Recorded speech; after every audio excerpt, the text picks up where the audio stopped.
Hot Button.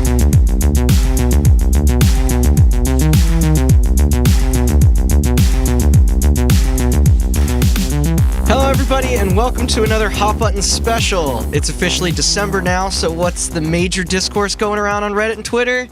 Game of the year. It's November. Yeah, I know. It's not December. Jesus Christ. So for those who may not have seen, on Tuesday, November 19th, the Game Awards officially revealed their nominations commemorating the best in the field for the year of 2019. The Game Awards, of course, being a large-scale annual event created, produced, and hosted by veteran games journalist and presenter Geoff Keighley. Similar and to our... Death Stranding character. Yes. Best game, all best game is all this. I think it's all the awards. I'm in it. Similar to our E3 episode, we thought a fun way to cover it, as well as take a short break from our usually scheduled programming, would be to kind of run through all the categories and their featured titles that we pitted against each other, while also choosing our personal picks of what we would like to see win, along with our bets of what we think most likely will win. Assuming everything goes well, this recording should be released on the 6th, 6 days before the ceremony itself goes live, the week after on the 12th. Happy birthday to me. And then we'll... Doxing yourself, Yeah, I you know. idiot. And then we'll get to see how wrong or right we were and how pleased or disappointed we end up. Then following that, we plan to come back to all you guys with a part 2 to see just how we scored, plus give a nice little rundown of the show itself. The Game Awards over the years has become an extremely popular venue for some heavy reveals. I think a lot of people forget just how big news can be on that day.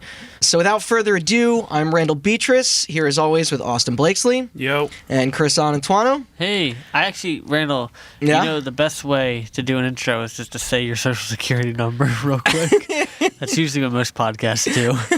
I know your Just- mother's maiden name Yeah. already. What if I wrote a list of my fears? I can't steal your credit card with that. All right, I'll write a schedule of where I am every day. I already know At a that. certain- That's not helpful. Well, with that, who's ready to give some guesses and opinions? I am. So we're doing our own opinions, right? Yeah. What would you say your least favorite game of the year is? Oh, yeah, starting off? I just need to know to Wait, formulate game my of own. the year or overall game, period? The worst game. No, you he's saying the played worst this year. game he played this year. Oh, okay. So it doesn't involve the categories. Well, shit, I wasn't, I need to know Randy's so that I can decide on my game of the year. Yeah, I wasn't prepared for this.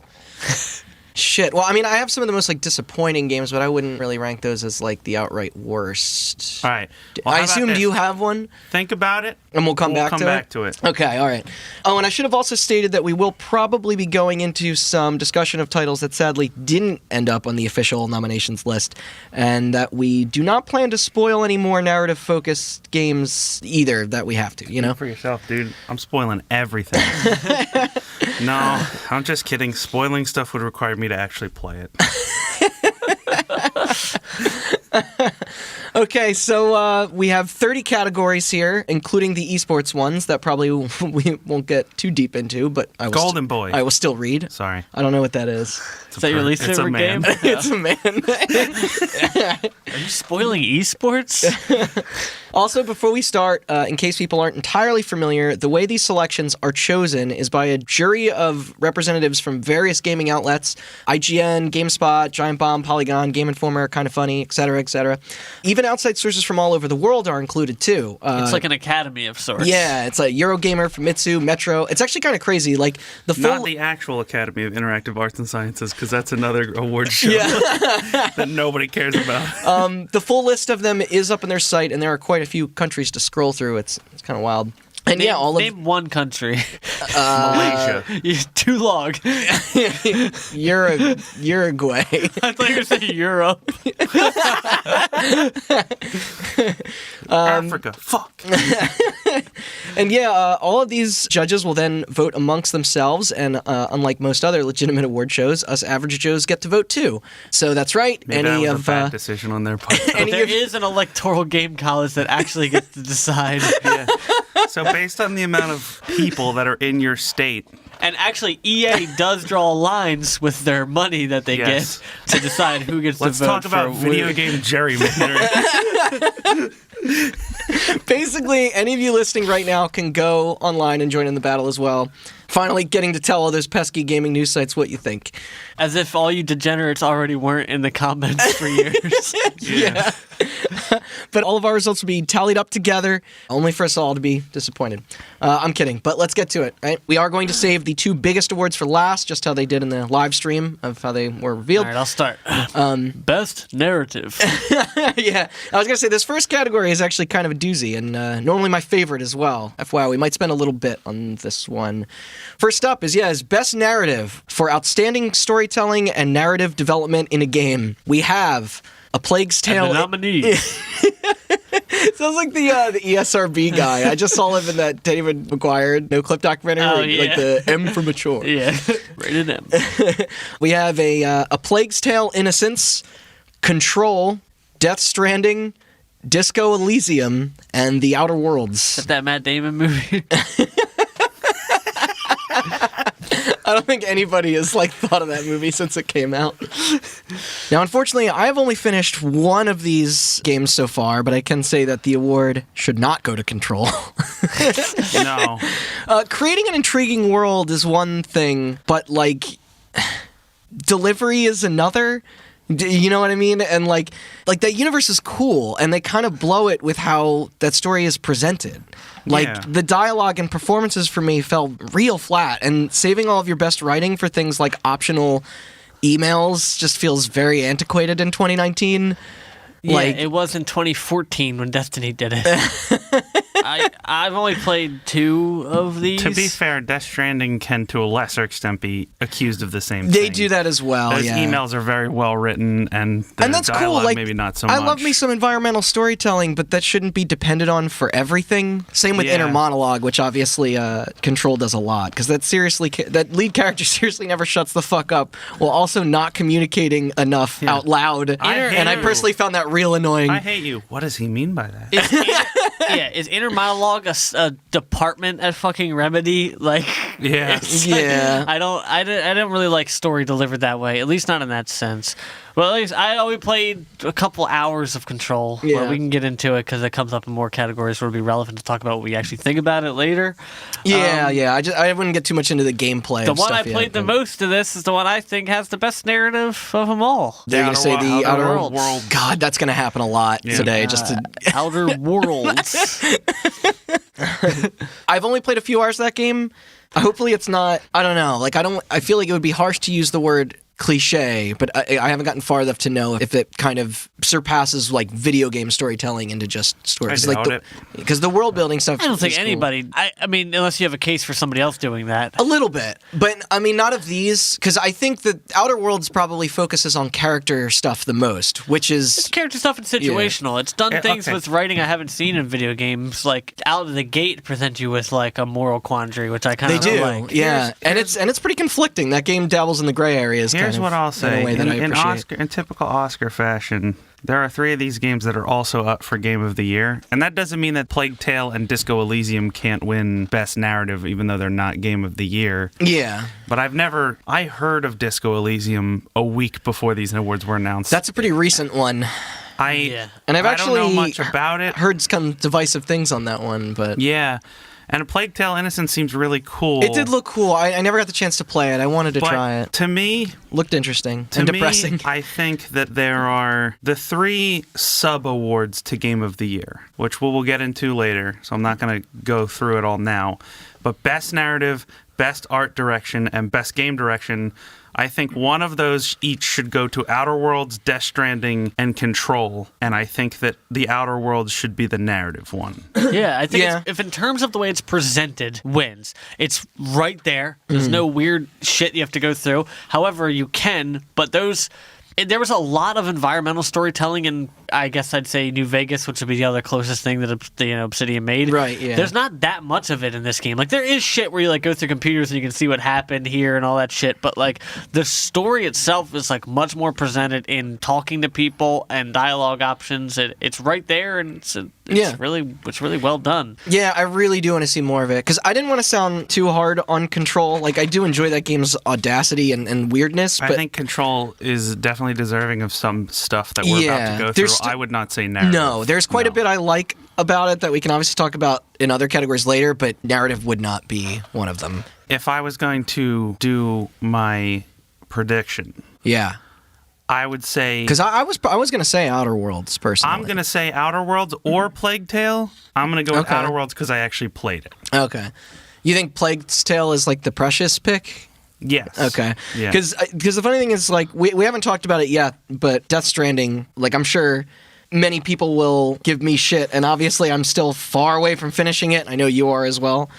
But of all these, for me, it's the one that I found the most enticing in terms of, like, Sure. I just need to see where the fuck it goes. Yeah, Like, that one's its hard through line because is certainly original. We haven't but finished it, and it could fall flat at the It end. absolutely could. I've heard reviews say that it does, and I've heard reviews say that it definitely delivers at the end, so it's all up in the air. Yeah. It's unfortunate that But- game came out in November. In the actual But- definition of narrative, like a series of interconnected events, Yes. I would Of say these, I would give it to Outer Worlds. I can absolutely that's my agree with prediction. that. Yeah. Chris? Yeah, I also think Outer Worlds will win because I think it's the best option. Everybody hates Death Stranding. They're not going to give it to them. These Not other- for this one, I don't think. Yeah. I think that will get its recognition elsewhere as well. I agree. Yeah, no, it's Outer Worlds is a shoe-in. That's my prediction.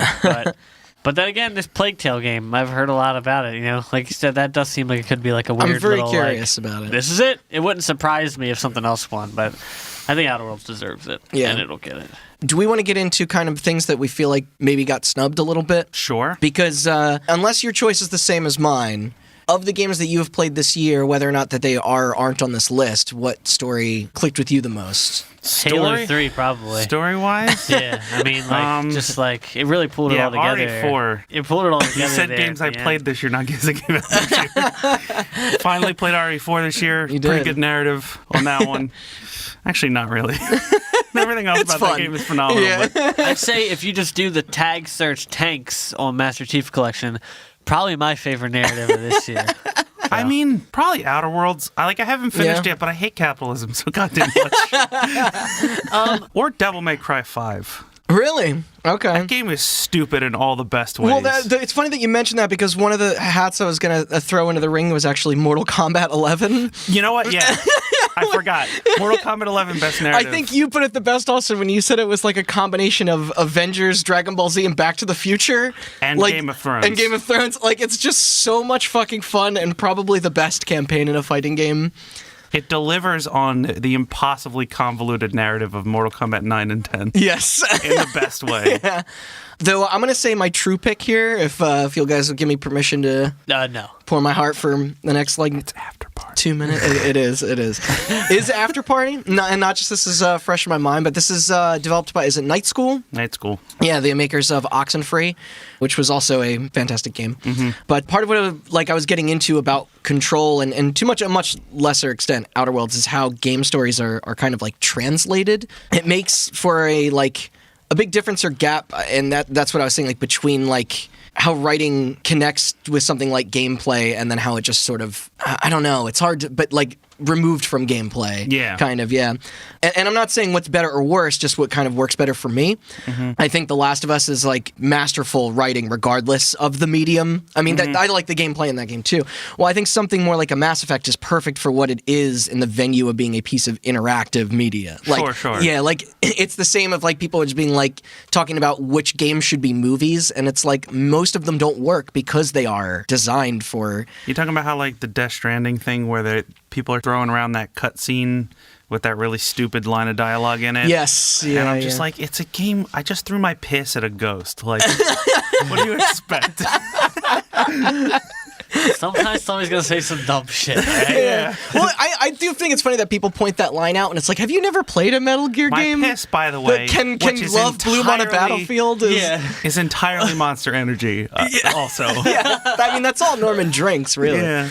But After Party is the game that most stuck with me this year. So like that's why I'm kind of referencing the former here, getting into those like points. Is that like After Party to me is just great fucking writing. Like the actual gameplay itself does take a back seat, but everything in the forefront of that game is like the thing it's prioritizing is extremely well handled in my opinion. I think it's hilarious and fucked up and depressing and often all at the same time. And then kind of like juggling those tones is an incredibly hard thing to do. And not going to get into spoilers, of course, but it also like tackles certain themes and walks along certain thin lines that I don't think I've ever really seen like a game cover before.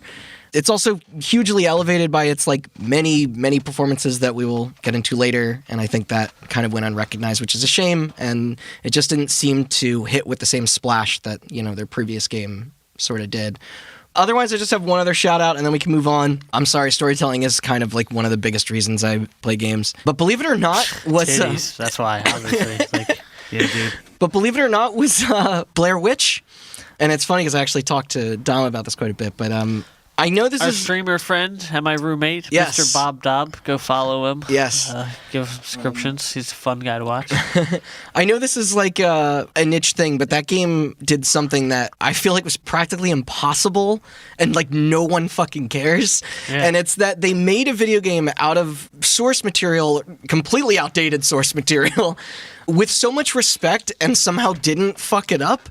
The actual lore in Blair Witch, the film, was always intentionally vague. Yeah. Well, duh, that's how you make a good horror movie. Exactly, yeah. Like the sense of not knowing what was even truly going on is what made it so scary, right? And that's where those sequels went wrong. But this game did an absolutely stellar job of deeply exploring that, it feels weird to say universe, except doing it in a more personal way that also didn't ruin the mystery of it.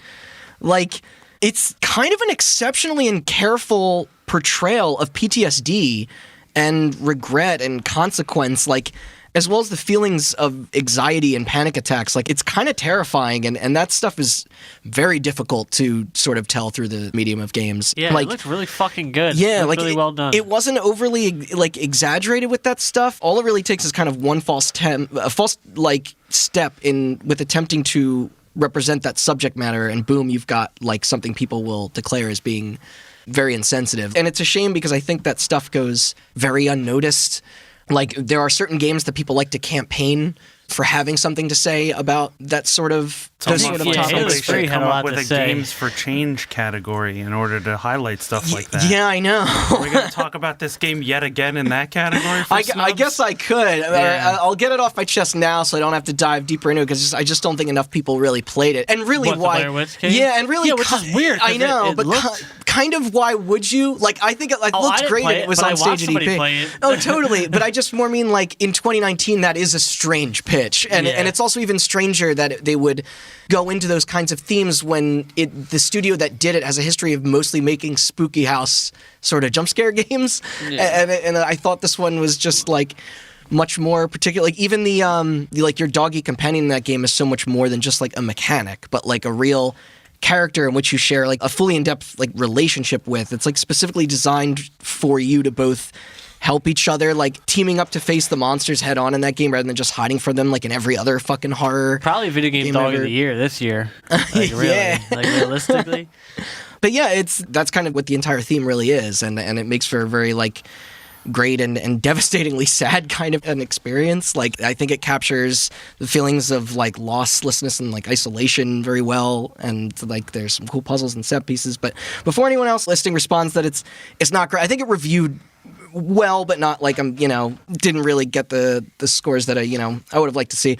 It is a small dev team, and it can be clunky and ugly at times. The final chapter is a bit excessive, and some other parts can be annoying. But I just kind of wanted to give it its story props here, so we can move on to more things that probably people likely care more about. But I promise the other categories will be a little shorter. I just kind of wanted to give those titles recognition and spread the word that more people should play them. Surprise, Randy really cares about narrative. Yeah. No, for real though. Play Blair Witch. It looks really fucking cool. And it's on Game Pass. It is. It's Yeah, like exactly. fucking free. So's After Party. And play that after Yeah. party game. That also looks very fucking cool. It's awesome. Maybe play those And games they're both instead in of digestible chunks. Yeah, Yes. they're kind of You can much more casually shorter beat them both directed in 2 experiences. days, probably. Yeah. Less than a fraction of the time you'd spend on that 10,000th fucking Pokemon game. Yeah, and those of you that that got game Google sucks. Stadia, play through that Mortal Kombat campaign with all that input delay. Sorry. No, I was telling Randall one of their strategies is to raise the frame rate, like run it at such a high frame rate that by the time it gets to you, it's at a Oh, stable that's frame funny. rate. And that's just a weird technique. Like yeah. that's one of their things they do. It's like run it like 110 FPS at the server, and then by the time it gets to you, it's like 60. Oh, and I may have also would have thrown observation in there if it wasn't for the ending. I don't think it stuck its landing. Yeah, that game's a little pretentious. A little bit, but it is cool. But it's very cool. Our second category, Best art direction. Best Art Direction for outstanding creative and/or technical achievement in artistic design and animation. I like this category a lot too. So we have Control, Death Stranding, Gris, or is it Gree? Gree. Sayonara Wild Hearts, Sekiro, Shadows Die Twice, got that title, and The Legend of Zelda Link's Awakening. 6 there this time. Wait, what is this, 1999? 8? So what do you guys think? This one's kind of a tough for me. I feel some kind of passion for almost all of these minus Sekiro, but... All right. So, I was going to say Sekiro is probably my favorite aesthetic. Okay. I haven't played it, but tell me about it. I've played 2 hours of it, maybe, but that's not what it is. Like, I love their art teams. It holds a special place in my heart. One of my favorite pieces of aesthetic, not world building, like feeling, because it's half art, half narrative, is an anime, specifically the manga called Berserk. Yes. And it came out in the 80s, still running to this fucking day. It's incredible. It's got So there's some Berserk inspiration in there? Well, that art team, Berserk is the inspiration for every sort of Souls, Bloodborne, fucking Sekiro, all of that shit. Because it's like putting like a mouth on a monster's stomach or something like weird shit like that. It is unnerving. That comes from Berserk. Like, he had this weird fucking art style. Like, you look at the demons in this books and they like are strange. You could put them in fucking a Dark Souls and it wouldn't skip a fucking beat. Same thing, you could put it in like one of these games and it wouldn't like... Yeah. Like, there's a fucking giant Yeti boss you fight, like, really fucking early, and it looks so fucking cool. Like, I don't know, I just love enemy... Right. No, enemy design included in art enemy direction? design is cool. Then absolutely, because, Okay. like, these games have such, like, a specific art direction and just, like, a misery to them that's, like, its own specific kind of, like, thing. Like, I know it's just, like, Dark Souls and Sekiro is just gray.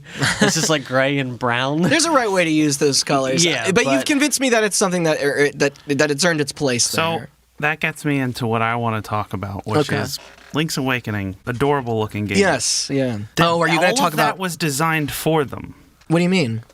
Those enemies existed already. Yeah. Yeah, that is a little bit of a cheat. Everything existed already. Yeah. And there's even like still frames in the Game Boy game that like people have posted screenshots of where Link looks like he does in the game. Right. Minus like the beady like Frankenbash. What did people compare that to? eyes. Like the Christmas... Yeah, that's what I'm saying. Like the heat miser shit. Or Yeah, like, yeah. you know, Frosty the Snowman or whatever. See, I thought you were going to mention that... I know folks were on both sides of that game's kind I think of it look. looks cool for sure. I do too. You want me to get real antagonistic Well, about I it? thought you were going to talk about the frame rate, the way that it moves. They made a Zelda game and then they put an Instagram filter on it. Oh, You want to get into it? damn. That's how it feels a little bit. I mean, it's not that bad, but also is the constant frame rate drops. Is that part of their art direction? That's what I wonder. Yeah, because it's art direction, right? It's not technology. Yeah. So technically, I mean, the tilt shift stuff and like the way things 'cause we could blur talk is about- really cool. we but could talk about Control too. I mean, Control runs like shit on the base that's a good consoles. point. Yeah. I wouldn't get into technical stuff. Okay, here, then I'll leave but, that out then, because when it moves, it loses a Like, lot. I don't know. There's something about saying art direction and looking at the 5 other games in this category. I just think like I can't possibly give it to Link's Awakening. Yeah. Because it already existed. Yeah, exactly. It seems like a skin, or not that there's not a lot of hard work that didn't go into it, and it looks incredible. It's just it takes a little bit away from it when you're just like reskin. Well, it's like if we gave it to like here's the funny thing, like Skyrim remastered Well, or something. it's funny you know mention what that, because not to get ahead of ourselves, but the next category, I have Zelda beef in that as well. Okay. Yeah. So But before we get too deep into that, I said before that these art direction, and narrative control Death Stranding and Outer Worlds each deserve a spot. Would this feel be the like one for Control? Definitely Me too. deserves art direction. yeah. Looks cool. It really does. Because That's all it has going for it. Specifically with like if it wasn't for the presentation of that game, it would not have gotten the props that it did. And whoever designed Remedy does do that well. That is kind whoever of their... designed the presentation of that game, props to them. Also, though, enemy design and stuff like that, they're guys with guns. Yeah, there's a lot of cool machines there's some cool monsters. and shit. Yeah, the whole thing's about like the room flipping, and then when you like purge one of those control points, the room like Transformers folds away and it looks like a normal room again. I do like that. There's a lot of I like really that too. great I like the look of the art facility direction and the control. weapons you use, even the UI, like the way title cards come up and stuff like that. Because the funny thing is, while I absolutely love Death Stranding's aesthetic, because I just like the way, I don't know, I just like the way that, because it's similar like to Metal Gear as well. Like there's a very mechanical sort of like combination with fantastical in his games that I think is nice to look at, but I will tough. give my Death pick to Stranding Control does as really well. have really good art direction, and since I may be the only one that has ever played either of the other two, a lot of pseudo-military stuff in his games. I guess I'm looking I'll at get into pictures those. of the Gree? Sayonara Wild Hearts. Yeah, It looks fucking cool. It is Sayonara cool. Wild Hearts. It's made by a company called Simogo, who does mobile games. They did Device 6. Oh, I heard good things And about Device yes. 6 as well. So that game is like some pseudo music game. It's not a music rhythm game. Don't tell me, because it's not. Nothing happens to the rhythm. The music is very complimentary. The music is very cool in that is game, very, yeah. and the art style is very gay No, it's bisexual. in the best way. Bisexual, sure. Yeah. It looks like This weird, like, it's like French Power Rangers, if I can call it that. Yeah, okay. But like with a lot of like that. The reason we said bisexual is because the bisexual lighting thing, Yes. where everything in the game is lit in either pink, blue, or purple. Yeah, and which it's got I didn't that know that real until you were telling me neon vibe to it, which fits well with the electronic music that's in it. Yeah. And like the environments are really weird but neat and cool. I was gonna say it looks like Beautiful Joe fell into Tron.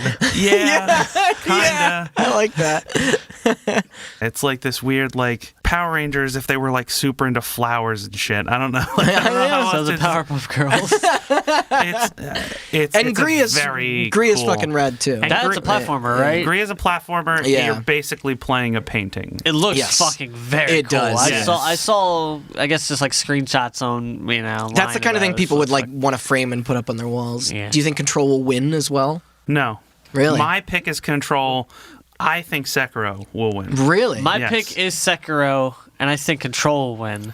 And That's also- funny. My pick is Control, but I think Gree will win. Okay. Yeah. So the reason I picked Sekiro is because I By the way, the I'm writer of glad we're- Berserk, I'm going to murder his name, I'm sorry. Kentaro Miura.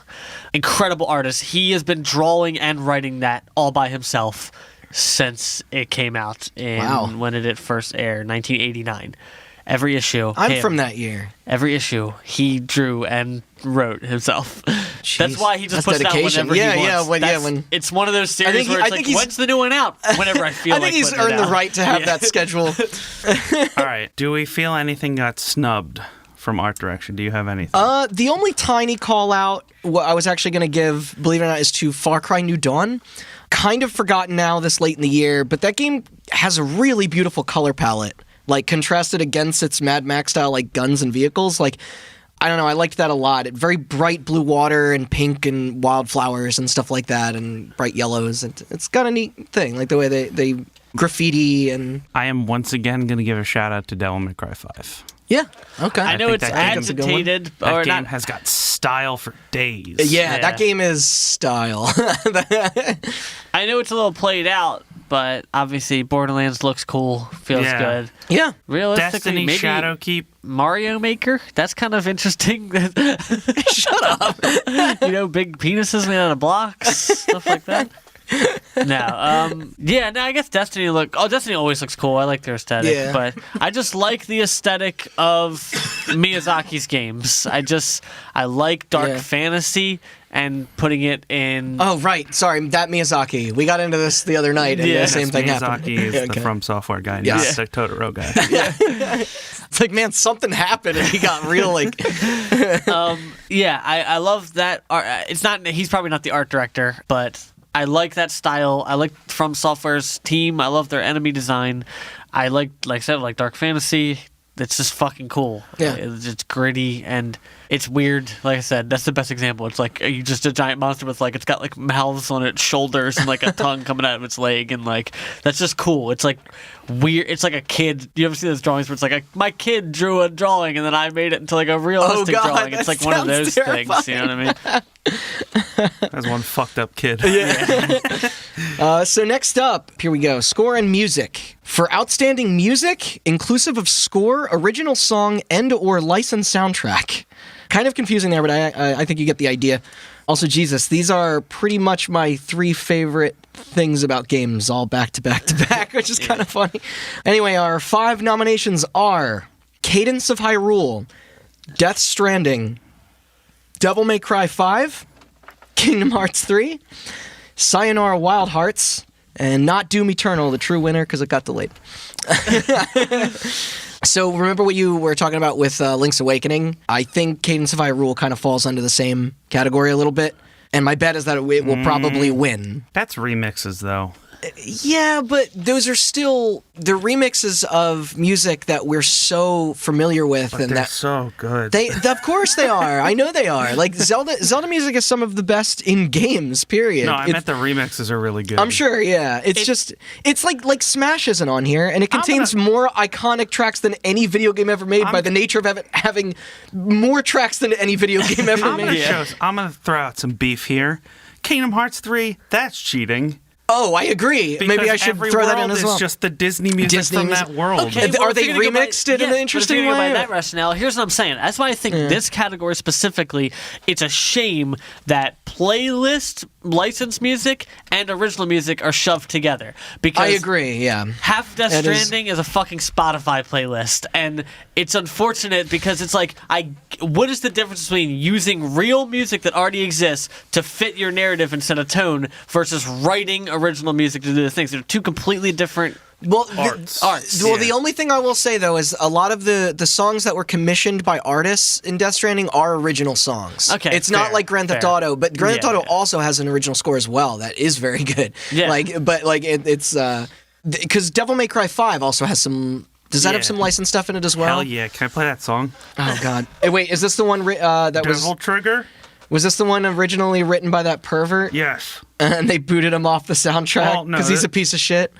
This was originally written by the people that replaced him. Okay. Oh, because it was Suicide Silence was the Yes. band. Yeah. And then they replaced him with somebody from the band Volumes? I forgot. I know Volumes. Yeah. I hate this kind of music. I just want to preface this.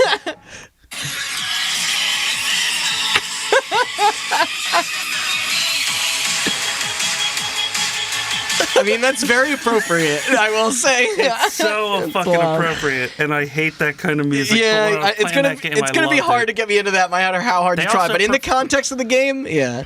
So I'm gonna go on a weird limb here. I'll probably lose me some points, but for my prediction, I'm gonna say Devil May Cry 5. Okay. Because they performed that last year.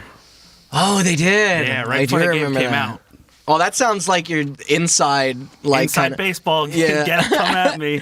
It's also probably not going to win. But I know neither of you are going to pick Devil May Cry 5, so in the slight chance it does, I get a point edge. I'm personally torn between Death Stranding and actually Wild Hearts. My pick is going to be... What, for your prediction? I thought you said Cadence of Hyrule you thought. No, that's my prediction. I more meant my personal bet, sorry. Oh, my personal one's not Devil May Cry 5. My personal one is absolutely Sayonara Wild Hearts. Okay. Without question. When they pick... Because the music makes that fucking game. Yeah, I agree. When they put out Death Stranding for PC next year, and it'll have its won X amount of awards at the Game Awards, there'll be a couple on there, and one of the random ones will be the best score. And that's what I think is going to win prediction? the best score. Okay. Yeah. Just because it needs to have more awards for its... So what's your personal...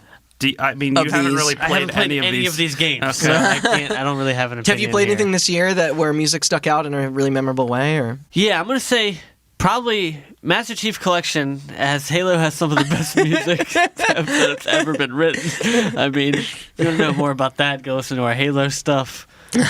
Well, like I said, if I really wanted to be the ultimate cheat, I'd be like Smash Brothers. It's literally every track from everything ever.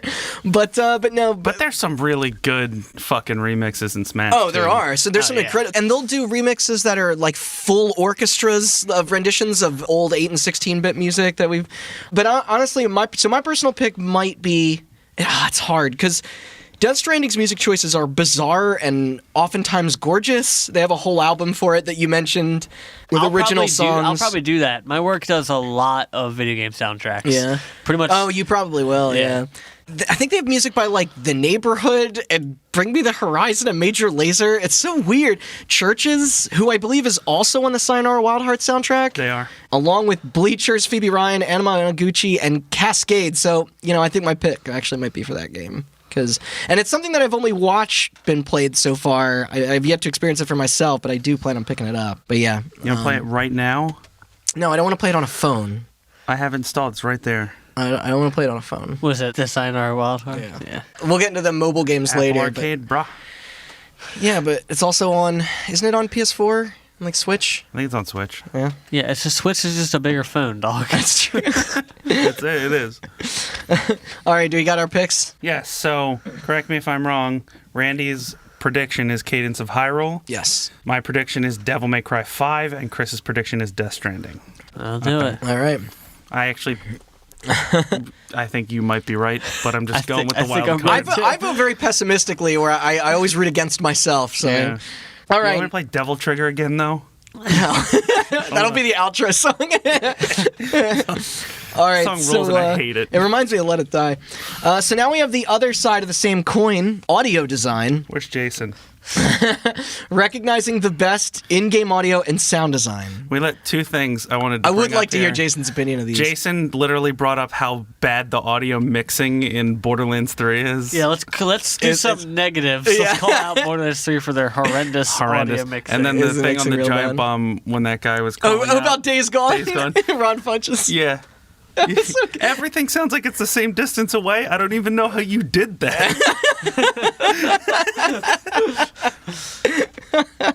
So up for best audio design are Call of Duty Modern Warfare 2019. Control, Death Stranding, Gears 5, Resident Evil 2. What's Gears 5? Did any of the other 4 titles of this game ever get No, this is the nominated first for any? one, Okay, actually. all right, I thought so. It's so weird that we'd start with 5. And Sekiro Shadows Die Twice, 6 again. No consistency here, Jeff. Yeah, I don't... First of all, I want to start this off by saying Foley is the coolest thing in the world. It is. It's If so great. I could have any job, I would be a fucking Foley artist. This is not the first time we've even talked I about know, that's Foley the on best this part. It's podcast. actually come up before. It is so much fun. They're magicians. It is a fucking magician. It's Yeah. incredible. And don't get me wrong, I also love digitally created sounds because I'll watch Jason sit there and write like music on Ableton, creating a sound from like a blank waveform. Yeah. And that's also very cool. Yes.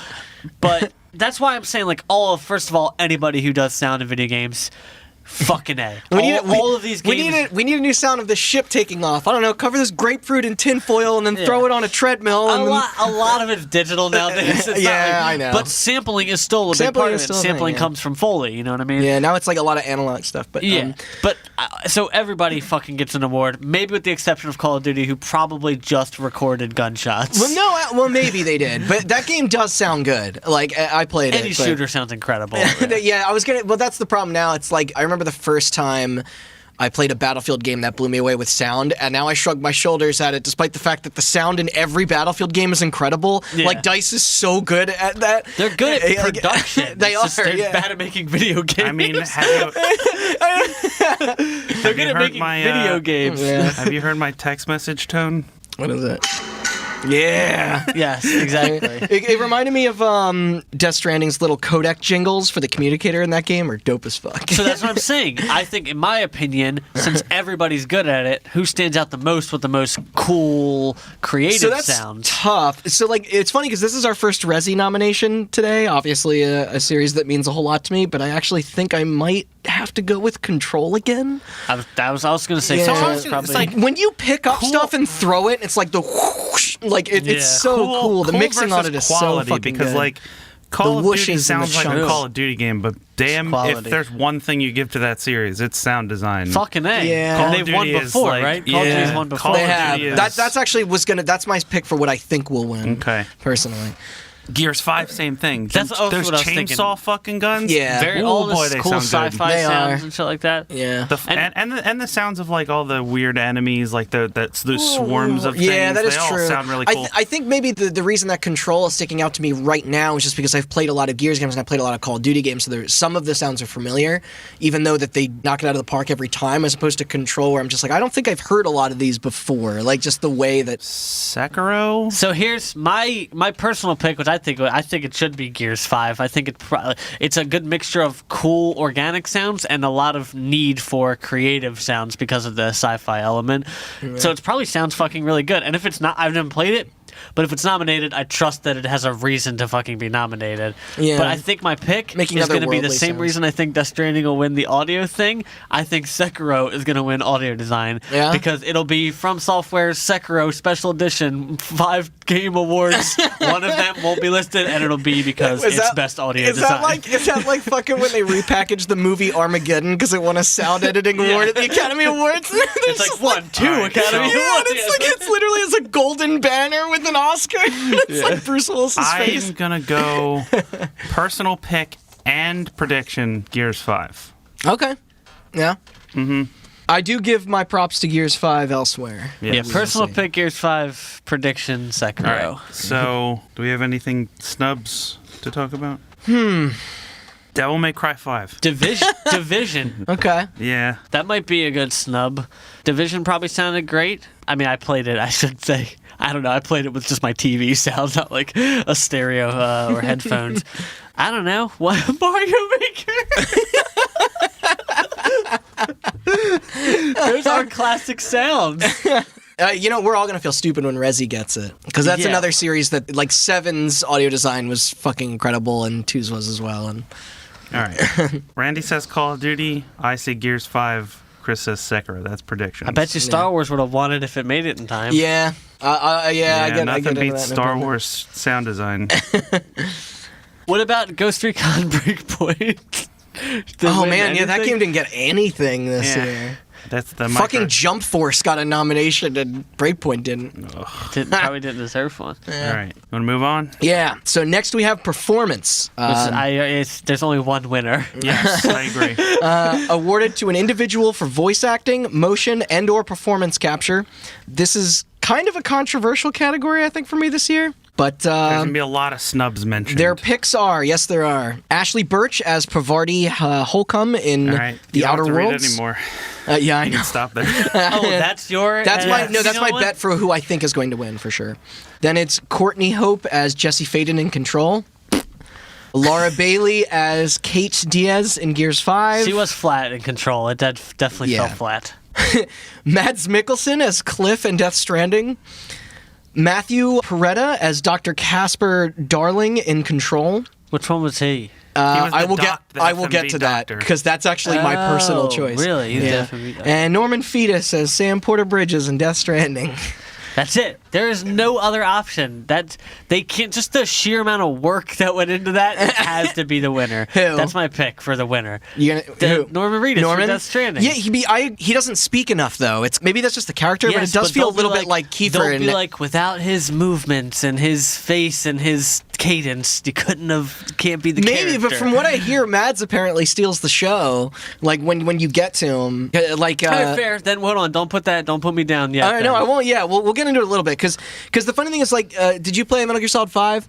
Wait, which one's that? Phantom Pain? Yeah, Phantom All right, Pain. Yes, I did. Yeah, I and the only know Phantom- the subtitles. And that was and then 3. So they got Kiefer Sutherland to replace David Hayter as Snake, who did fine, but it seemed like he wasn't available enough. And like I don't think that was the exact same case with Norman. He had to do all that fucking motion capture and Yeah. everything. But like it's just apparently like everybody else in the game speaks more than him, and maybe that's just because he's the player surrogate.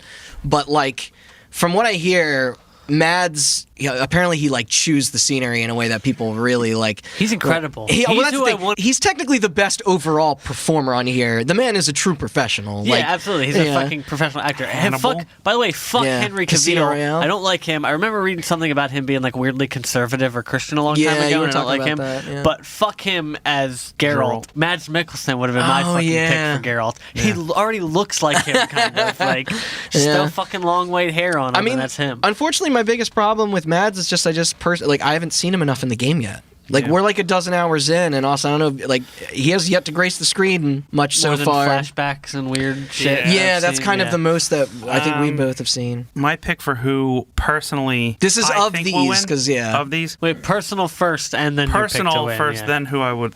Personally, Okay.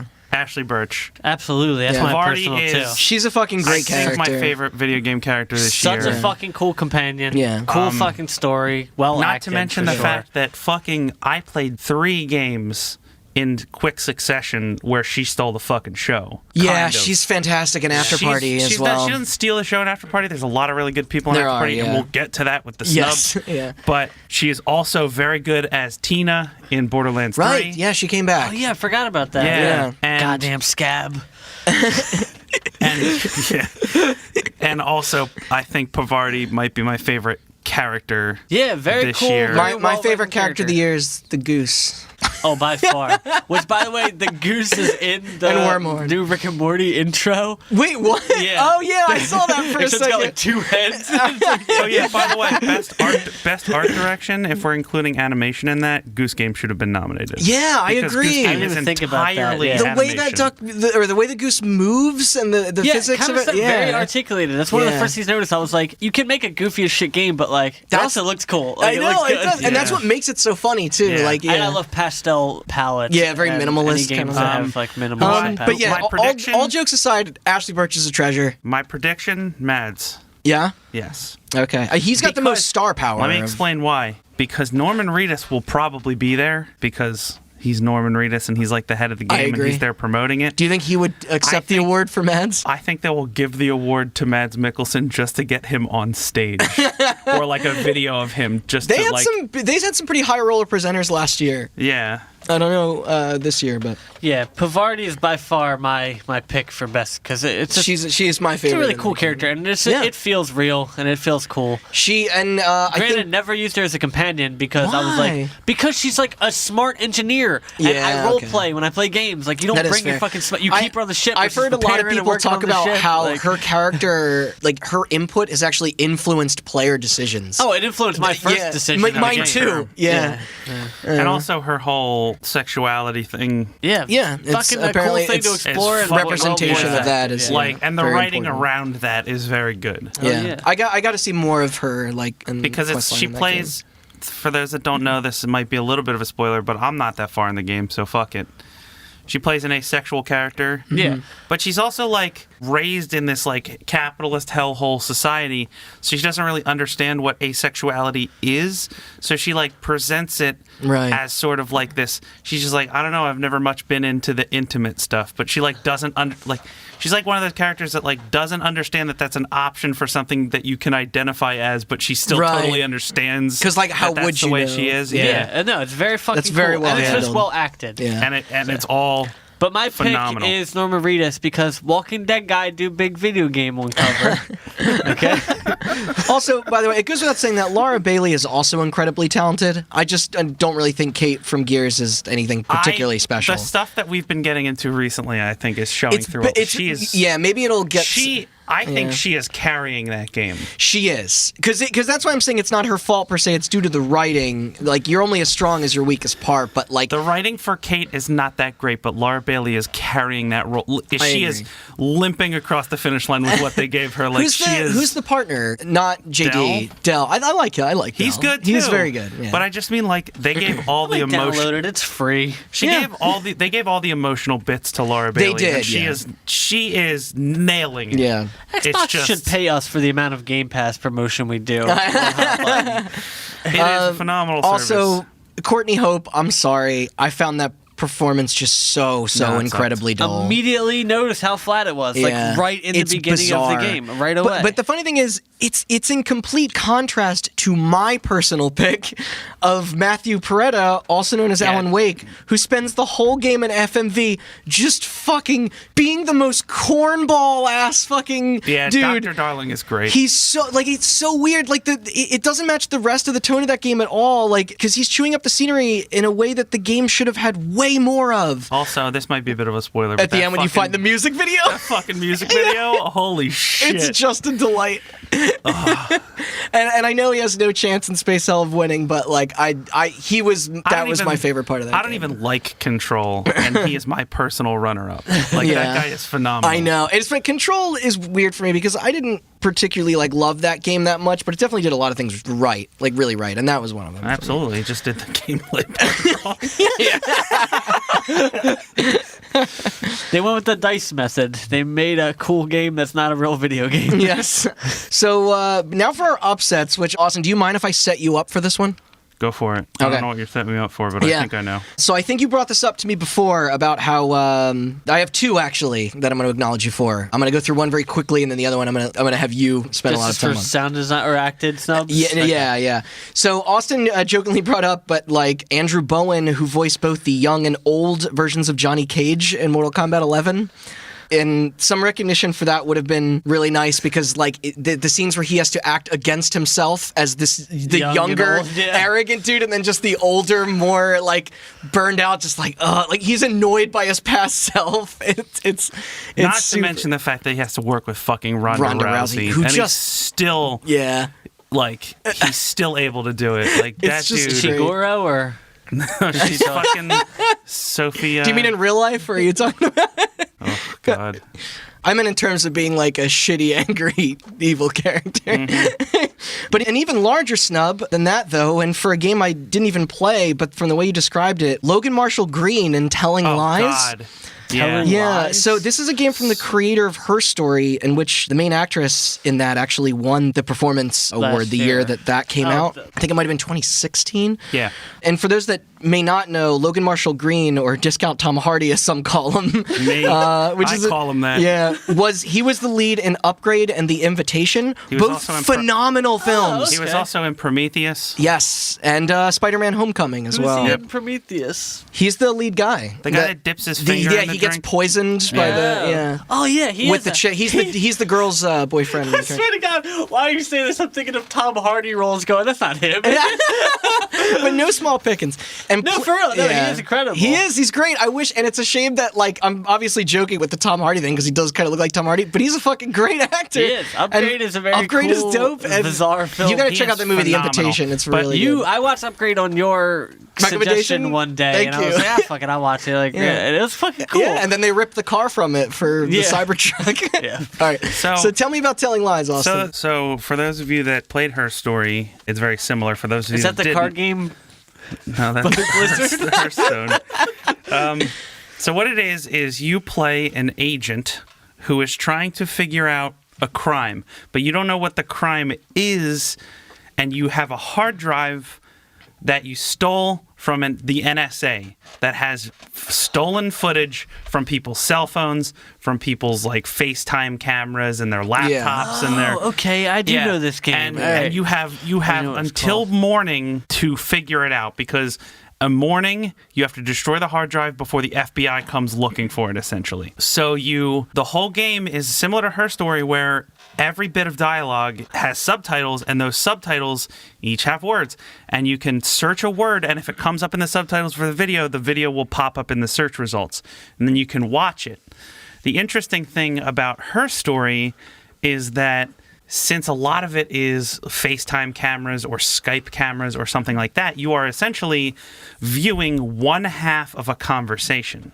Yeah. And your goal is, in order to piece together all the information you need from that particular video, you have to find the other half of that conversation. So when you're watching Logan Marshall Green do his thing on the screen, he's talking to his daughter or his wife or whatever. Or spoilers, his girlfriend or his other daughter. And from what you said, all the performances, it wasn't even just him. They're all you very said good. There's one chick named Carrie Bichet. She's from *Halt and Catch Fire*. That's the only place I really know her from. But she's phenomenal.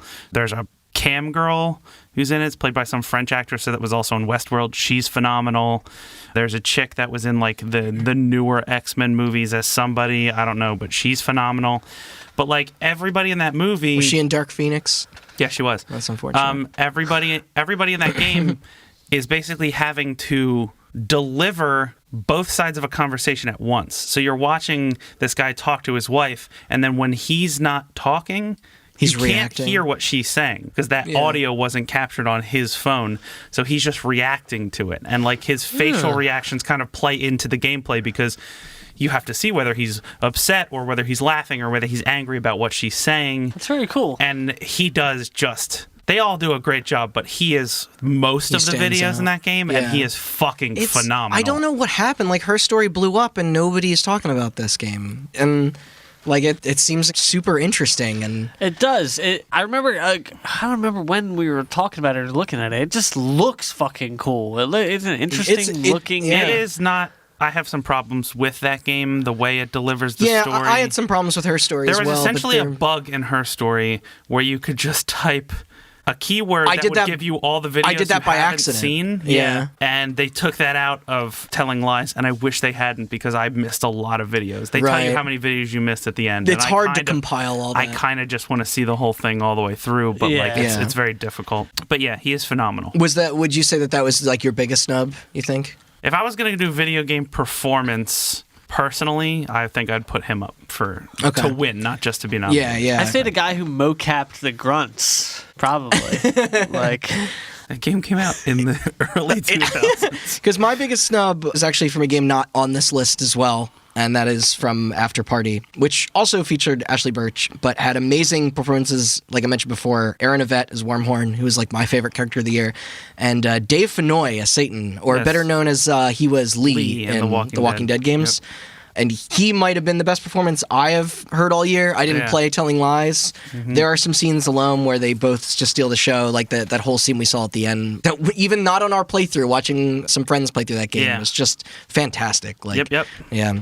I don't think I got into it with narrative, but if anybody ever plays that game, just to let you know, the setup is that you're two best friends that die in college, and you go to hell, and you have to outdrink Satan to get out of hell. Mm-hmm. It's a fucking great, it's just such a good pitch. And tiny shout out to Sean Ashmore and Man of Medan. I thought he was fun. Yeah. As the kind of lovable dickhead sort of character. We'll get into that later. But now we're going to shake things up a little. Here's some less obvious ones. First up is an award called Games for Impact. They list this as a thought-provoking game with a pro-social meaning or message. And no, that's it. Sorry, I thought there was more to it than that. But that's an esoteric definition. I do like the idea of this category, but over the years I have found some of the nominations for it a little uneven. But here's what we have, though. Concrete Genie, Gree, Kind Words, Life is Strange 2, and Sea of Solitude, which some of these are a little iffy because any of these. Life is Strange 2 is still, I think it's kind of cheating because it got nominated last year and that fucking game still isn't fully out yet. I think, Austin, you made a joke that maybe the next episode will get nominated again next year. Yeah. But again, no After Party Blair Witch. But I think I might go with my personal pick as Concrete Genie. It seems like a cute little game about bullying and creative escape. Yeah. I heard Sea of Solitude was a little disappointing. Sea of Solitude is very, very personal. It was clearly made by one person, and they put a lot of themselves into it. Okay. But did it not maybe translate to the best kind of I just think it might have been an issue of translation because she also voice acts the main character, and she is not English. She is German. So does she voice it in English? Mm-hmm. Oh, it would have been better if she just spoke in German and then they did subtitle it. Yeah, but that game is very cute. You played Kind Words, didn't you? Yes. Which sounds like it could be very important for someone. I don't know if it's for me, but I don't know if Kind Words is going to win. Yeah. But that is absolutely 100% without question my pick. Okay, personally. Because, do you know what that game is? No. So I didn't know until Austin let me told make about sure, because it has a longer title than Kind Words. Does it? Is this the right Because I tried to get full titles in for these games, but that was all that was listed on their official Yes. site. The official title of the game is Kind Words, parentheses, Lo-Fi Chill Beats to Write to. Yes, which I do. That's very literal in a way that I appreciate. And the whole thing is, for as many of you probably know, the whole Lo-Fi Chill Beats to Study to YouTube channel. So the whole thing is Chilled Cal is the name of the channel. You're sitting in a room that is very reminiscent of the room that is in that video for that YouTube thing. Yeah. And basically, you're sitting next to a window with a stack of paper. And the window has paper airplanes going by it constantly. And so you can write a note and just send it out there. Yeah, it's like into the ether. Into the ether. And then other players can pick airplanes out of the sky and read them and respond to them. Huh. And you can literally write whatever you want. And you can ask for advice, or you can just ask for somebody to listen to you. There is even a button at the bottom that says, report this note. Yeah. And then when you report it, you can report it for being like racist or whatever, or you can report it because you're like, I'm genuinely worried for this person. Yeah. And it will reach out to the other person and be like, hey, somebody's worried about you. Here's like suicide prevention hotline links and stuff like that. Oh, wow. And it is a weird game. I'd barely call it a video game. Yeah, it's more of like a social thought Interactive experiment, or like social a network. Yeah. But it is like, you can be like, I'm ready to give somebody advice, and you'll get a note. And just be like, my girlfriend broke up with me, and here are the reasons why she said. And you have to respond like, look, I don't know you.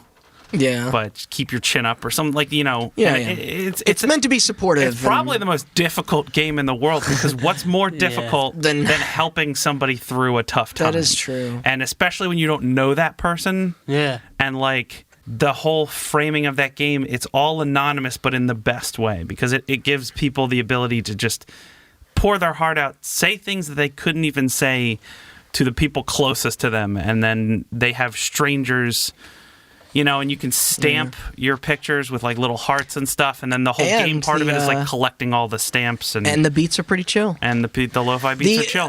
What's funny is that despite the fact that this is obviously much more of a personal thing than something like Death Stranding, I do find it funny that both those games are themed around the idea of connection and positive reinforcement. Yeah.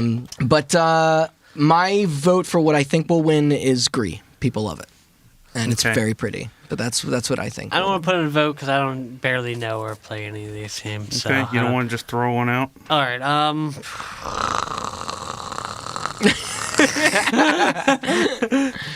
I'm gonna say. You can vote for me, Austin. You can do 2 votes. All right, I'm gonna vote. My personal pick is Concrete Genie, and then I'm gonna vote for Chris and say Life is Strange. Okay. Next up, we're kind of going to do 2 at once here, since they actually have the exact same nominees. Yeah, I just scrolled down to see that. I was like, what are you saying? But ongoing game, or awarded to a game for outstanding development of ongoing content that evolves the player experience over time, and community support, or recognizing a game for outstanding community support, transparency, and responsiveness. They should probably just combine. Geoff Keighley made a joke. He's like, He did. weird, they have the same nominees. And it's like, make them one category, dude. You're basically talking about the same thing. I don't get. Yeah, exactly. What it takes to be an ongoing game is community. to have Yes, community outreach. You're I 100% get what they're right. saying though, because like technically, maybe they're like, what if an ongoing game has shitty community support? Then it wouldn't be an ongoing game, Right, You know what yeah, I mean? I agree. But our the 5 picks for both categories are Apex Legends, Destiny 2, Final Fantasy 14, Fortnite, and Tom Got my Clancy's Fortnite hoodie on. Rainbow Six Siege. Notice how previous winner Overwatch didn't make it. With Austin Winter's Yeah, you have an Overwatch shirt on. Didn't make it on either list this year. You hear that, Mr. Kaplan? I don't know. Get on with fixing the shield Are problem. they talking about American communities or global communities? Because I don't know. Blizzard's I mean, it's- better at one. I mean, they're voted on globally, so. I know. Weird. Yeah. All right. Well, I'm torn between Final Fantasy, Fortnite, and Destiny. To be honest. All right, so I was curious about Destiny because, first of all, maybe this is just me. I think the fact that Apex is on here is kind of I have an argument for that. okay, because that was a very flash in the pan game from my perspective. It was hot, a lot of people played it, and then they didn't keep up with support as much as something like a Fortnite because it's just a smaller, like they didn't have the resources to do so, and I feel like a lot of people fell off it. And Destiny has had a very weird year with changing the platform that even their services of the game is available So on. what's your Apex Legends thing? So my thing I about don't- Apex Legends I don't know how hot is that new Destiny expansion Apex- is, but from what I've heard from you and other people, it's not totally clicking. Apex Legends is basically Fortnite when you think about it. From a community perspective, it's the exact same thing. Yeah. The only thing I'll say is that they both have received complaints about being a little bit egregious in terms of microtransactions and stuff like that. Apex has maybe had a more angry community because it's a smaller community, and the smaller the community, the more angry they can get. Yeah. But they've and the also more the louder your vocal minority. they've also are gonna be. responded to it more. Like Fortnite has their battle pass and they have their weird like cosmetic shit, and they were just like, whatever, people are buying it, fuck off. And But Apex, Epic, yeah. Apex kind of like Respawn actually listened and like changed their battle pass. That's and, Respawn is also a quarter of the size of fucking Yeah. Epic, you know? And we're working on another game this whole this whole year. My personal pick and what I think will win is Destiny 2. Really? You Yeah, think that will beat surprised. Fortnite with the Chapter Yes. 2 stuff this year? Yes. Because that was pretty wild. Because the Chapter 2 stuff was So this is for neat. both categories? You're going with this? We can choose. I'll choose a different one for both, just for the sake of making it Okay, more yeah, fun. different one for both. Sorry. We'll start You with don't have- you don't have ongoing. to, We literally. you don't have to. No, yeah. no. For ongoing game, I am going to personally say Rainbow Six Siege. Me too. Because that game came out in 2015. Fucking 2015. And it's still going strong. Yeah.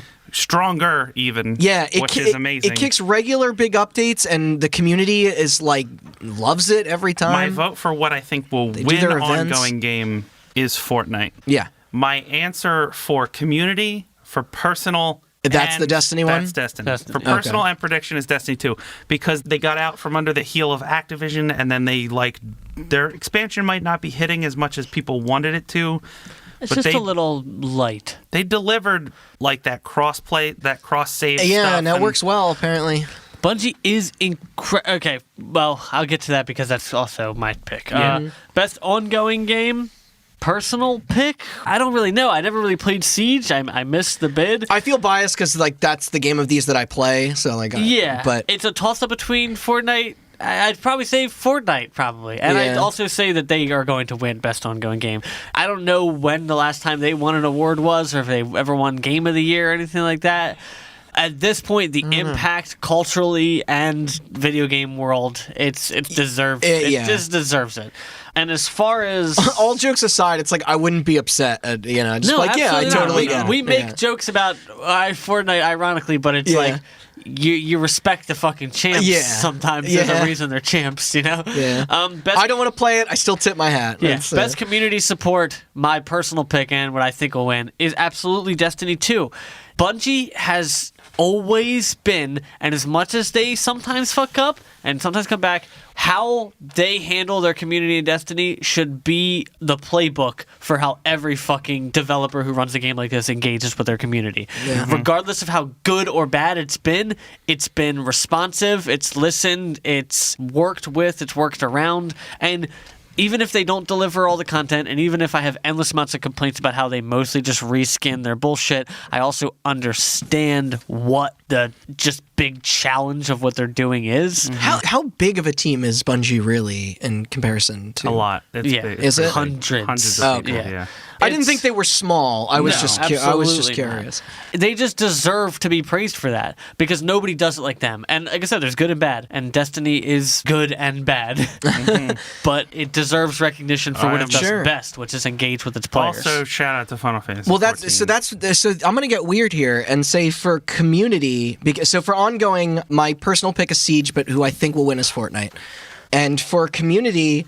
I might actually say Final Fantasy, since apparently they have almost fully eradicated the bigger issues of things like the housing stuff that we talked about on our show last year. It's almost hard to not. And people seem to love that near raid and the new expansion that came out over the summer. Yeah, Like, you know what? The reason I didn't mention it is because it's almost like they're doing so well. yeah. It's almost not noticeable. yeah. You know what I mean? If you do your job right, people... Exactly. It has that kind of vibe to it because Yeah. arguably Final Fantasy is the most successful MMORPG it's of the all biggest. time. It's the most wild turnaround in games, probably. Abso-fucking-lutely. Period. Yeah. I'd say it's going to be, if you zoom out on a long-term scale, it'll be just as, if not more popular than WoW ever was. Yeah. Maybe WoW obviously has cultural impact. Yeah. But Final Fantasy they're just fucking fired on all cylinders. Yeah, over so there. I think that's going to be my pick for community. You know, And we'll they see. we'll see how I do. Still Your cannot personal one, not too? put out a middle of the road. You know, maybe. I mean, I would say, like I said, it would make the most sense for me to just choose Siege because that's what I play. I would say but Siege is probably shouldn't be in community. If you're going to separate those two out, Maybe. the Siege community is big, but they engage like it all, engage, or- but like there's a lot of stuff about that game that still needs fixing that they just aren't getting to. I think Siege is just more the most consistent in Sure. their release schedule of new things. Ongoing game, sure. Community, I don't know. Okay, yeah. And also, I That's want to fair. say, Then you know what? Yeah, you know what? I'll say Final Fantasy for both of yeah, my picks for that. I want to say shout out the only snub I can think of, Warframe. Yeah. Because that game Yeah. is older than all of absolutely. these and still going and strong. and the people that are playing that game Love it. love it. I just yeah. never liked the feel, to be honest. me 'cause I either. had played it, but it just didn't But feel like, good. you want to yeah. talk about community support? Like, Fucking A. Yeah. the chick that does community support for that was And on that the Giant game's Bomb been thing, around and for a she fucking long is- time, yeah. she is very good at what she does. And that community, You they have guys very did loyal cut people. off my angry rant about how they haven't put out anything over a mediocre single-player Final Fantasy in 10 years. Yeah. Even though they I have, liked even though they have a gajillion dollars. I liked now. 15. You know how much fucking money Final Fantasy Online makes? I get server upkeep and Well, costs. think about the mobile game. The mobile game I probably makes more in terms Yeah, of like but just hire the cost everybody and who's which- ever worked on a Final Fantasy to make a new single-player game. Which they made Kingdom Hearts this year, Which dude. What do you mobile want? game? There's like Oh my 7. god! Oh, I meant Brave X. Isn't there like a tower defense kind of one or something? I get ads for it constantly. There's one for every fucking genre. Of course there is. All right, so back to something a little more us, I would say. We're going to do our two indie ones back to back. We got independent game, or, indie game. This is for outstanding creative and technical achievement in a game made outside the traditional publisher system. Wait, are we also doing the Eat Fresh Award? Yeah, that's going to... Yeah, the Eat Fresh Award. It used to be Best of You. That was so much better.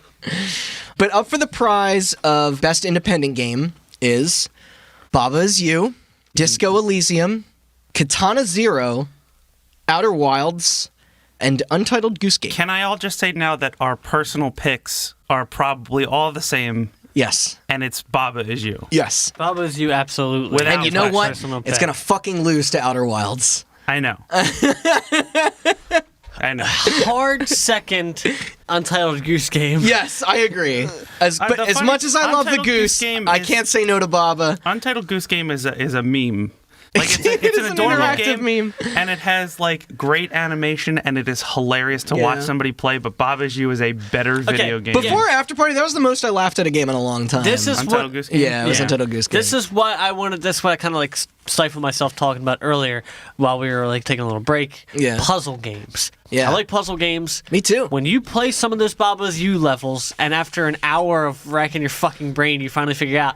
Think about the person who designed that. I know. How the fuck did they even design and some you of know that why shit? Baba, Oh my You know why God. Baba Is You's not up for the Eat Fresh Award? Sorry to cut ahead of you. Did he make something else? Because it's one guy. It's- Wait, you're not eligible as one guy? I think so. He made one other thing. I think. Okay. But The point is, Baba's You is probably the greatest puzzle game I ever know. made. It's insane. The It's fact that next to Portal, the best puzzle I game. agree. fucking It's like ever. the fact that this category is the only place this game lives is an absolute crime. It is, Like, absolutely. yeah, because It's one of the should best be, fucking it should be games. up for Game of the Year. it should be because Absolutely. we had like 24 people in a room shouting at the TV trying to figure something out, and we'll go for like the later puzzles in that game. It'll be like 35 minutes of us feeling like the dumbest people on the planet, and then one person will be like, "Well, what if this?" And then we're all geniuses. We're just like, and then it happens all over again. It is incredibly fun to play together. Yeah. It is also incredibly rewarding to play by yourself. Yes, yeah. It is one of the most uniquely designed puzzle games ever. It takes Oh, it elements. turns your world upside It down. takes elements from every puzzle game and subverts them in such new and creative ways. It's just Yeah. absolutely fucking I astonishing. want to cut in here, by the way, and Okay. say this is not sarcastic in any way. If Sure. you are listening to this podcast and you like Outer Wilds, hit me up on social media and explain to me why that game is good, please. Because I remember you playing feel, this, and I feel like I'm going insane. I don't get it. Yeah. Please. And I'm not, this is not me being a dick. I genuinely, like... I watched you play that game, and I have was... yet to find somebody explain that to me in a way that I get why it's getting all the praise it does. And I get the praise, but like people are talking about it as one of the best games of the generation, and I just don't get it. I don't fucking get it at all, and it makes me so mad. I don't get it. Sorry. No, you're good. I know that. I will say that Katana Zero game looked pretty all right. I'm pretty sure Jason played that.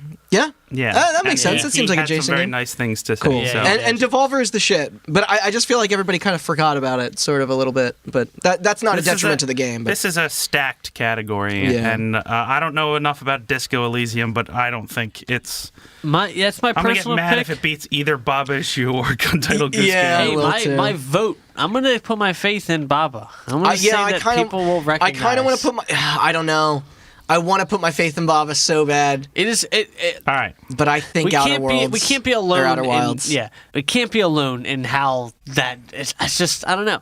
And here's the difference. You guys started off playing it with a group of people, so you had that. I started off playing it solo, and I had just as much fun. That's and great. bringing it to the fucking That's a table. good. That's how you know it's a good fucking exactly. game. Yeah. It is, and I love playing it with people. It's like my favorite fucking thing to do. Yeah. Like we were just the other day. I had Jason and Dom over. And we were like, it's so good. playing Because with them. it's so funny because the best part is we played in a group of people and it was a different person every time. All it took is like everybody's thinking in all different ways, and then all it takes is like one person to just like lean back and like you know just like rub their chin and be like, well shit, what if this was this? And they're just like, oh fuck. And it's also like I'm not a programmer. I know Austin, you're a programmer. It's like Baba is kind of like this. It is a visualization of a visualization of basic games. programming. Yeah, like it's More or less, yeah.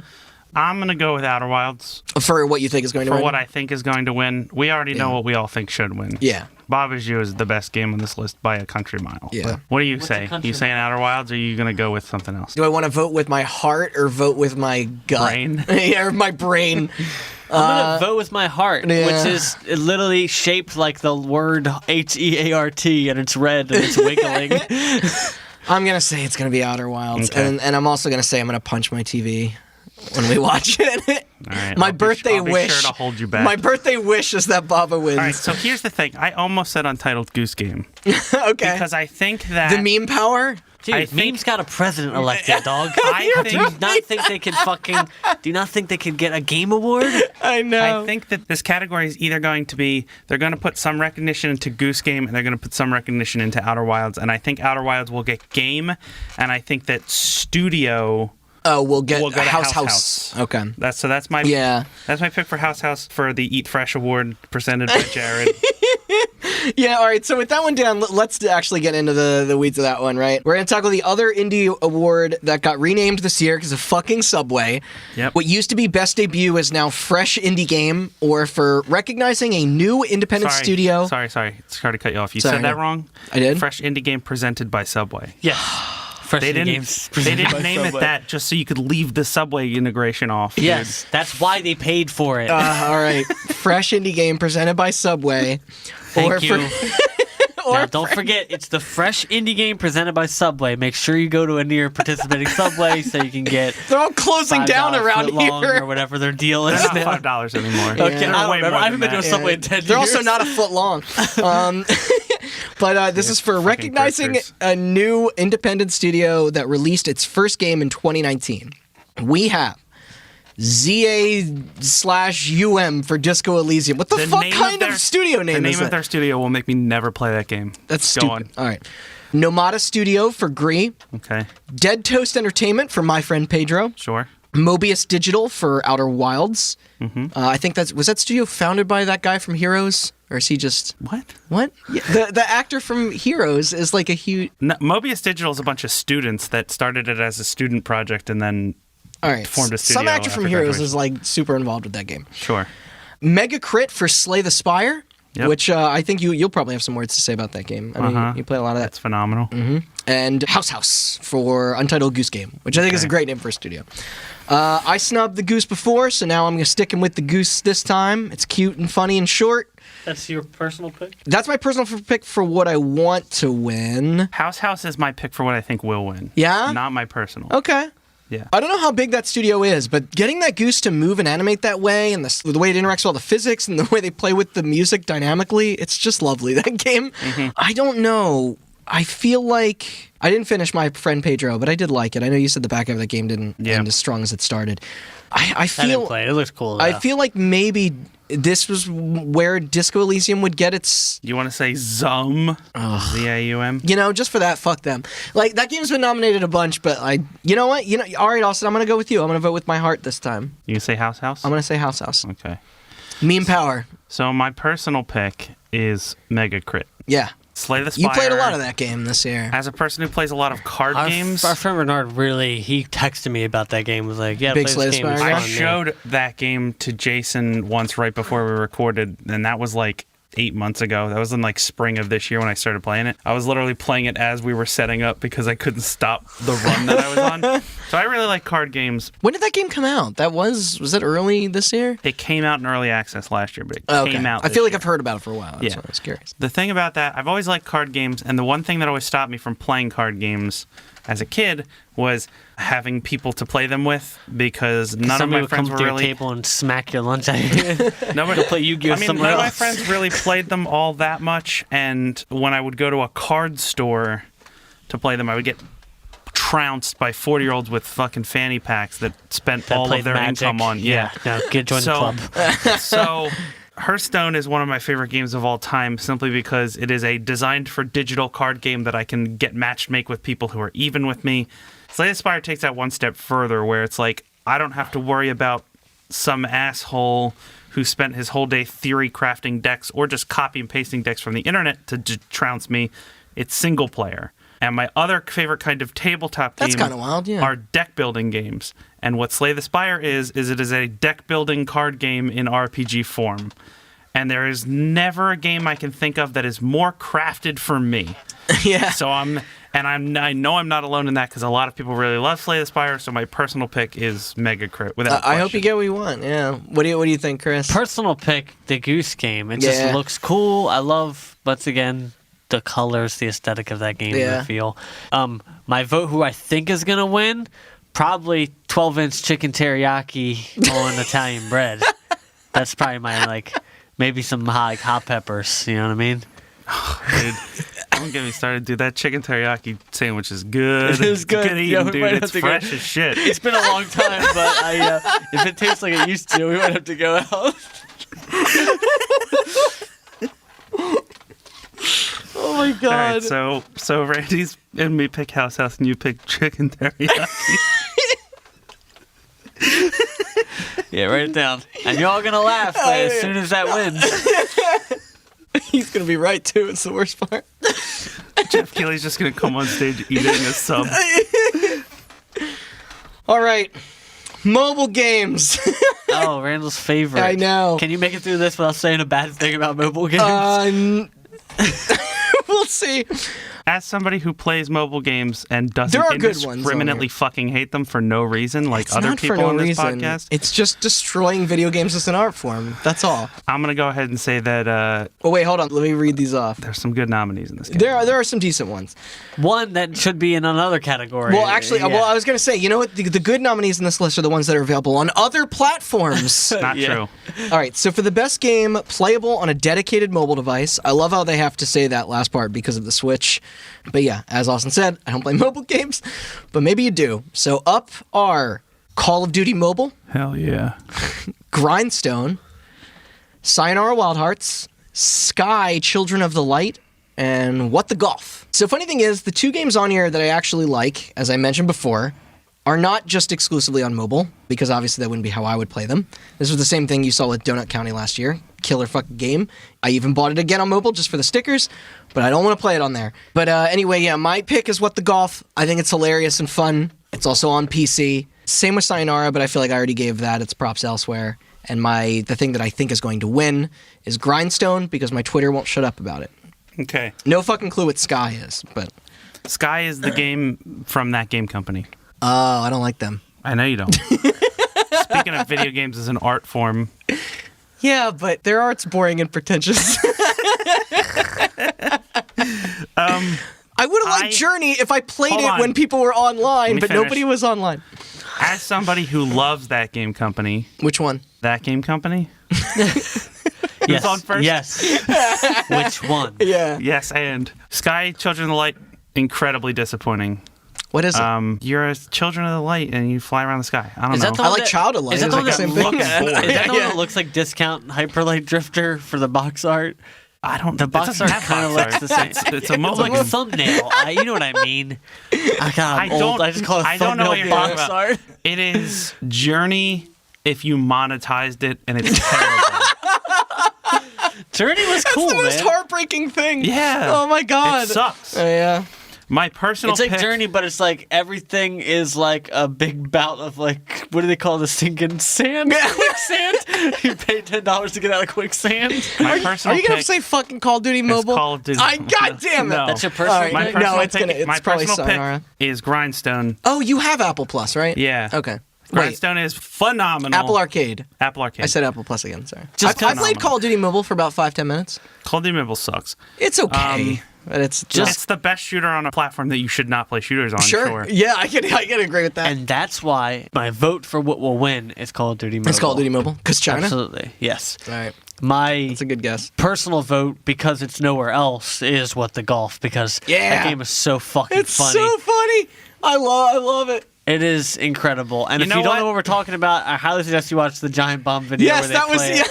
Because that's that was my first introduction to it, and it's just, they showcase it So in a incredibly. similar really vein do. to Randy's whole rant, Okay. I picked Grindstone because Grindstone cannot be played on another platform. Right, It that's is a fair. mobile game through and through. What the Golf, can I play with. wish I had played it on another platform. yeah, Although it is very easy There is a to Switch control. version coming out. It's on the Yeah. Epic Store, but yeah. It's easy enough to control with touch controls or a mouse. It seems like you could go either way. But that's a very, very close second, but I'm going to give it to Grindstone personally. And I'm actually going to say Sayonara Wild Hearts for my what I think will win. You think the Darling Yes. will come out with that one? For those of you who don't know, Grindstone, it's a match game, kind of. Match 3? Not match 3. So Match the way 4? it works is a bunch of enemies will fall down the screen and they're in a grid like a Bejeweled or whatever. And you're a dude at the bottom of the screen with a sword. And you have to trace enemies of the same color around the screen. Okay. And then the more you kill, you get grindstones. And then those grindstones will fall on the map. And then you can, if you hit a grindstone, you can change color enemies to the point where you're just killing everybody on the map at once. There's a lot of very nuanced mechanics to it that I don't feel like explaining. That's the basics of it. It is very well done. And Cool. it has a ton of personality and some really great art. Also, Nice. shout out to Cards of Darkness, which It's a is good name. another match game. The art in that game is done by Pendleton Ward. Oh, no way. Yeah. Really good Adventure And Time. that is a very cool game as well. Is that on Apple Arcade? That's our Apple Arcade. Okay. So the one game I want to highlight in this category that I didn't think I had any chance of winning, but it made me cry, so I'm going to mention it anyway, Aw.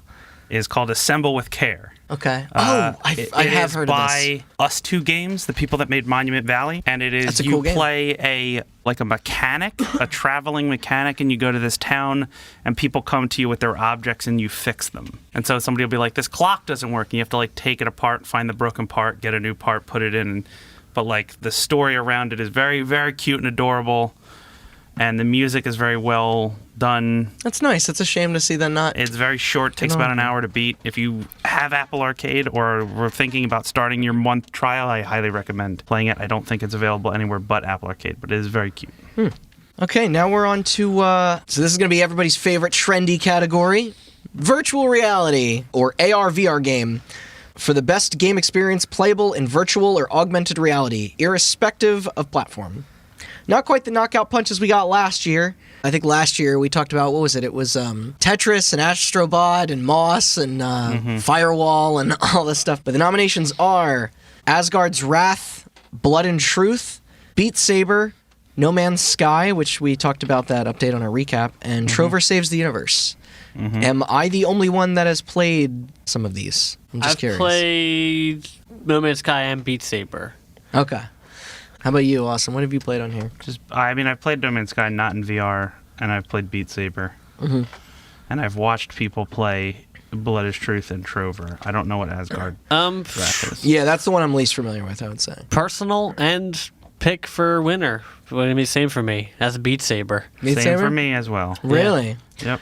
I actually think Beat Saber is overrated, but I think I know it is. You do, I think it is. I think it's rhythm game snob. I am a rhythm game snob. I think it is likely going to win. I think there are better music and VR games out there, and that fucking game needs a less tired aesthetic and soundtrack. There are too many of those. Woof, dude. Yeah. Blood and Truth Guys know how to have fun. Blood and Truth was cool. I finished it. I think it did end up kind of losing a little bit of its charm and momentum towards the end.